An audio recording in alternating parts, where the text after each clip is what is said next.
Hello! Welcome to Goodnight Flagstaff. I'm Danielle Dlugajczyk, and I work with veterans all across the United States using a device called Reflexa Plus to help with pain management. Thank you for tuning in to our community story time. You can find a new chapter from a community-selected family-friendly book at 8 p.m. each weeknight on the Literacy Center's social media channels and on Creator Radio, a local online radio station. The previous chapter is replayed on Creator Radio each weeknight at about 7:45, just before the new chapter airs. You can also listen to all previous Goodnight Flagstaff recordings on YouTube, Facebook, and Instagram. We are currently reading from the Chronicles of Narnia by C.S. Lewis, Book 4, Prince Caspian. If you'd like to check out any of the Narnia books to read along with us at home, they are all available in the Hoopla app with your library card. Check one out today. Please email us if you'd like to join our team of readers and connect with your community through shared story time. All ages welcome. Our email is goodnightflagstaff@gmail.com. Last time we read together, Aslan was leading Lucy and her siblings. One by one the children began to see him. Then Trumpkin, who did not believe in Aslan, finally saw him when Aslan roared in his face and picked him up in his mouth. The children encountered a roving party as the chapter concludes. What else will they find as they follow Aslan? Chapter 12, Sorcery and Sudden Vengeance. Meanwhile, Trumpkin and the two boys arrived at the dark little stone archway, which led into the inside of the mound, and two sentinel badgers, the white patches on their cheeks were all Edmund could see of them, leapt up with bared teeth and asked them in snarling voices, "Who goes there?" "Trumpkin," said the dwarf, bringing the High King of Narnia out of the far past. The badgers nosed at the boys' hands. "At last," they said, "at last." "Give us a light, friends," said Trumpkin. The badgers found a torch just inside the arch, and Peter lit it and handed it to Trumpkin. "The DLF had better lead," he said. "We don't know our way about this place." Trumpkin took the torch and went ahead into the dark tunnel. It was a cold, black, musty place, with an occasional bat fluttering in the torchlight, and plenty of cobwebs. The boys, who had been mostly in the open air since that morning at the railway station, felt as if they were going into a trap or a prison. "I say, Peter," whispered Edmund, "look at those carvings on the walls. Don't they look old? And yet we're older than that. When we were last here, they hadn't been made." "Yes," said Peter, "that makes one think." The dwarf went on ahead, and then turned to the right, and then to the left, and then down some steps, and then to the left again. Then at last they saw a light ahead, light from under a door, and now, for the first time, they heard voices. For they had come to the door of the central chamber. The voices inside were angry ones. Someone was talking so loudly that the approach of the boys and the dwarf had not been heard.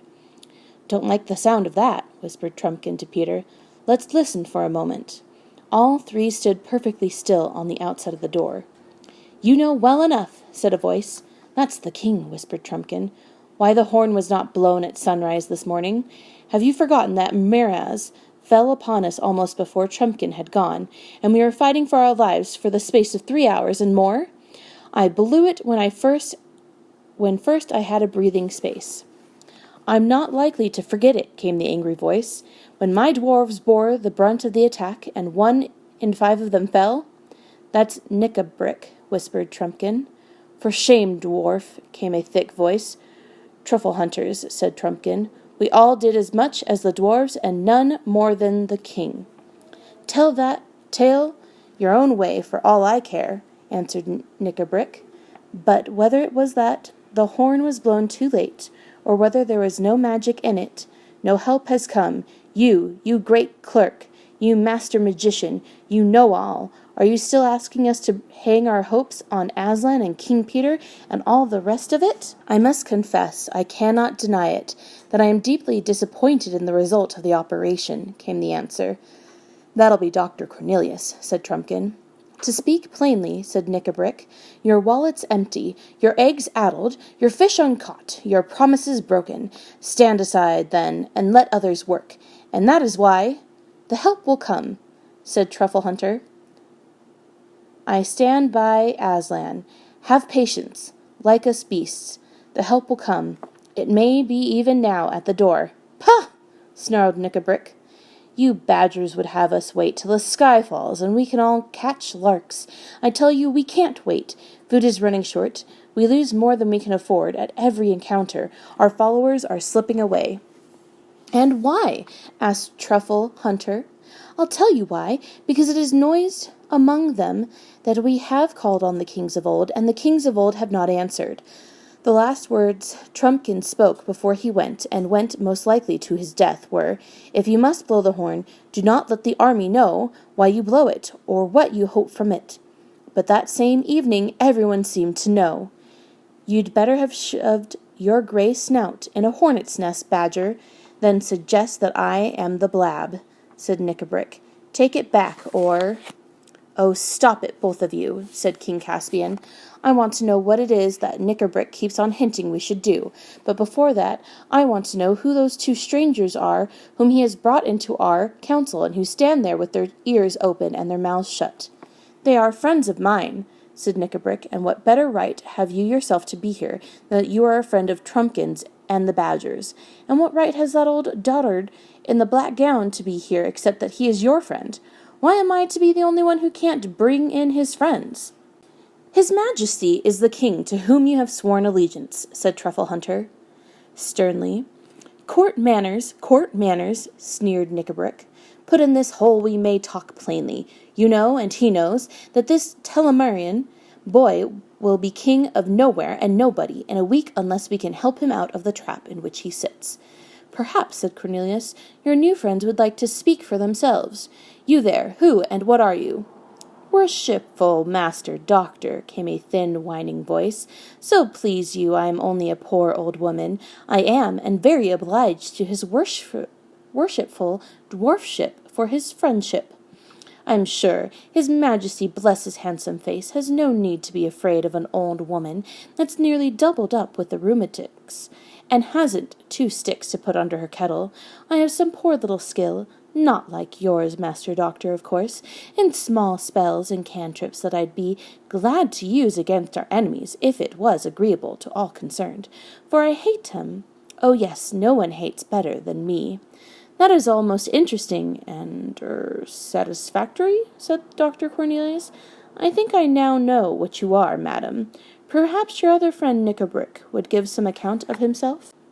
A dull, gray voice, at which Peter's flesh crept, replied, I'm hunger, I'm thirst. Where I bite, I hold till I die, and even after death they must cut out my mouthful from my enemy's body, and bury it with me. I can fast 100 years and not die. I can lie 100 nights on the ice and not freeze. I can drink a river of blood and not burst. Show me your enemies. And it is in the presence of these two that you wish to disclose your plan? Said Caspian. Yes, said Knickerbrick, and by their help that I mean to execute it. There was a minute or two during which Trumpkin and the boys could hear Caspian and his 2 friends speaking in low voices, but could not make out what they were saying. Then Caspian spoke aloud. Well, Knickerbrick, he said, we will hear your plan. There was a pause so long that the boys began to wonder if Knickerbrick was ever going to begin. When he did, it was in a lower voice, as if he himself did not much like what he was saying. All said and done, he muttered. None of us knows the truth about the ancient days of Narnia. Trumpkin believed none of the stories. I was ready to put them to the trial. We tried first the horn, and it has failed. If there ever was a High King Peter, and a Queen Susan, and a King Edmund, and a Queen Lucy, then either they have not heard us, or they cannot come, or they are enemies. Or they are on the way, put in Truffle Hunter. Oh, you can go on saying that till Miraz has fed us all to his dogs. As I was saying, we have tried one link in the chain of old legends, and it has done us no good. Well, but when your swords break, you draw your dagger. The stories tell of other powers beside the ancient kings and queens. How if we call upon them? If you mean Aslan, said Truffle Hunter, it's all one calling on him, and on the kings. They were his servants, and if he will not send them, but I make no doubt he will, is he more likely to come himself? No, you're right there, said Knickerbrick. Aslan and the kings go together. Either Aslan is dead, or he's not on our side, or else something stronger than himself keeps him back. And if he did come, how do we know he'd be our friend? He was not always a good friend to dwarves, by all that's told. Not even to all beasts. Ask the wolves, and anyway, he was in Narnia only once that I ever heard of, and he didn't stay long. You may drop Aslan out of the reckoning. I was thinking of someone else. There was no answer, and for a few minutes it was so still that Edmund could hear the wheezy and snuffling breath of the badger. What do you mean? Said Caspian at last. I mean a power so much greater than Aslan's that it held Narnia spellbound for years and years, if the stories are true. The White Witch, cried three voices all at once, and from the noise Peter guessed that three people had leapt to their feet. Yes, said Knickerbrick very slowly and distinctly, I mean the witch. Sit down again. Don't all take fright at a name as if you were children. We want power, and we want a power that will be on our side. As for power, do not the stories say that the witch defeated Aslan, and bound him, and killed him on that very stone, which is over there, just beyond the light? But they also say that he came to life again, said the badger sharply. Yes, they say, answered Knickerbrick, but you'll notice that we hear precious little about anything he did afterwards. He just fades out of the story. How do you explain that, if he really came to life? Isn't it much more likely that he didn't, and that the stories say nothing more about him because there is nothing more to say? He established the kings and queens, said Caspian. A king who has just won a great battle can usually establish himself without the help of a performing lion, said Knickerbrick. There was a fierce growl, probably from Truffle Hunter. And anyway, Knickerbrick continued, what came of the kings in their reign? They faded too, but it's very different with the witch. They say she ruled for 100 years, 100 years of winter. There's power, if you like. There's something practical. But heaven and earth, said the king. Haven't we always been told that she was the worst enemy of all? Wasn't she a tyrant 10 times worse than Miraz? Perhaps, said Knickerbrick in a cold voice. Perhaps she was for you humans, if there were any of you in those days. Perhaps she was for some of the beasts. She's stamped out the beavers, I dare say. At least there are none of them in Narnia now.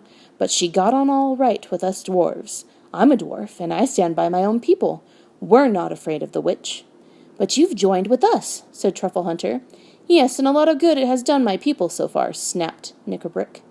Who is sent on all the dangerous raids? The dwarves. Who goes short when the rations fail? The dwarves. Who... Lies. All lies, said the badger. And so, said Knickerbrick, whose voice now rose to a scream, if you can't help my people, I'll go to someone who can. Is this open treason, dwarf? Asked the king. Put that sword back in its sheath, Caspian, said Knickerbrick. Murder at council, eh? Is that your game? Don't be fool enough to try it. Do you think I'm afraid of you? There's 3 on my side and 3 on yours. Come on, then, snarled Truffle Hunter, but he was immediately interrupted. Stop, stop, stop, said Dr. Cornelius. You go on too fast. The witch is dead. All the stories agree on that. What does Knickerbrick mean by calling on the witch? That gray and terrible voice, which had spoken only once before, said, Oh, is she? And then the shrill, whining voice began, Oh, bless his heart, his dear little majesty needn't mind about the white lady. That's what we call her, being dead. The worshipful master doctor is only making game of a poor old woman like me when he says that. Sweet master doctor, learned master doctor, who ever heard of a witch that really died? You can always get them back. Call her up, said the gray voice. We are all ready. Draw the circle. Prepare the blue fire. Above the steadily increasing growl of the badger and Cornelius's sharp "What?" rose the voice of King Caspian like thunder. So that is your plan, Knickerbrick? Black sorcery, and the calling up of an accursed ghost? And I see who your companions are, a hag and a werewolf. The next minute or so was very confused. There was an animal roaring, a clash of steel, and the boys and Trumpkin rushed in. Peter had a glimpse of a horrible, gray, gaunt creature, half man, half wolf, in the very act of leaping upon a boy about his own age, and Edmund saw a badger and a dwarf rolling on the floor in a sort of cat fight. Trumpkin found himself face to face with the hag. Her nose and chin stuck out like a pair of nutcrackers. Her dirty gray hair was flying about her face, and she had just got Dr. Cornelius by the throat. At one slash of Trumpkin's sword, her head rolled on the floor. Then the light was knocked over, and it was all swords, teeth, claws, fists, and boots, for about 60 seconds. Then silence. "Are you all right, Ed?" I think so," panted Edmund. "I've got that brute, Nickabrick, but he's still alive." "Weights and water bottles," came an angry voice. "It's me you're sitting on. Get off. You're like a young elephant." "Sorry, DLF," said Edmund. "Is that better?" "Ow!" "No," bellowed Trumpkin. "You're putting your boot in my mouth. Go away." "Is King Caspian anywhere?" said Peter. "I'm here," said a rather faint voice. "Something bit me." They all heard the noise of someone striking a match. It was Edmund. The little flame showed his face, looking pale and dirty. He blundered about for a little, found the candle. They were no longer using the lamp, for they had run out of oil, set it on the table and lit it. When the flame rose clear, several people scrambled to their feet. 6 faces blinked at one another in the candlelight. "We don't seem to have any enemies left," said Peter. "There's the hag, dead." He turned his eyes quickly away from her. "And Nickabrick, dead too. And I suppose this thing is a werewolf? It's so long since I've seen one. Wolf's head and man's body. That means he was just turning from man into a wolf at the moment he was killed. And you, I suppose, are King Caspian." "Yes," said the other boy, "but I have no idea who you are." "It's the High King, King Peter," said Trumpkin. "Your Majesty is very welcome," said Caspian. "And so is your Majesty," said Peter. "I haven't come to take your place, you know, but to put you into it." "Your Majesty," said another voice at Peter's elbow. He turned and found himself face to face with the badger. Peter leaned forward, put his arms around the beast, and kissed the furry head. It wasn't a girlish thing for him to do, because he was the High King. "Best of badgers," he said, "never doubted us all through." "No credit to me, your Majesty," said Truffle Hunter. "I'm a beast, and we don't change. I'm a badger. What's more, we hold on." "I'm sorry for Nickabrick," said Caspian, "though he hated me from the first moment he saw me. He had gone sour inside from long suffering and hating. If we had won quickly, he might have become a good dwarf in the days of peace. I don't know which of us killed him. I'm glad of it. Glad of that." "You're bleeding," said Peter. "Yes, I'm bitten," said Caspian. "It was that wolf thing." Cleaning and bandaging the wound took a long time. And when it was done, Trumpkin said, "Now, before everything else, we want some breakfast." "But not here," said Peter. "No," said Caspian with a shudder, "and we must send someone to take away the bodies." "Let the vermin be flung into a pit," said Peter, "but the dwarf we will give to his people to be buried in their own fashion." They breakfasted at last in another of the dark cellars of Aslan's How. It was not such a breakfast as they would have chosen, for Caspian and Cornelius were thinking of venison pasties, and Peter and Edmund of buttered eggs and hot coffee. But what everyone got was a little bit of cold bear meat out of the boys' pockets, a lump of hard cheese, an onion, and a mug of water. But, from the way they fell to, anyone would have supposed it was delicious. Thank you for tuning in. Join us next time for Chapter 13 of Prince Caspian. Good night, Flagstaff.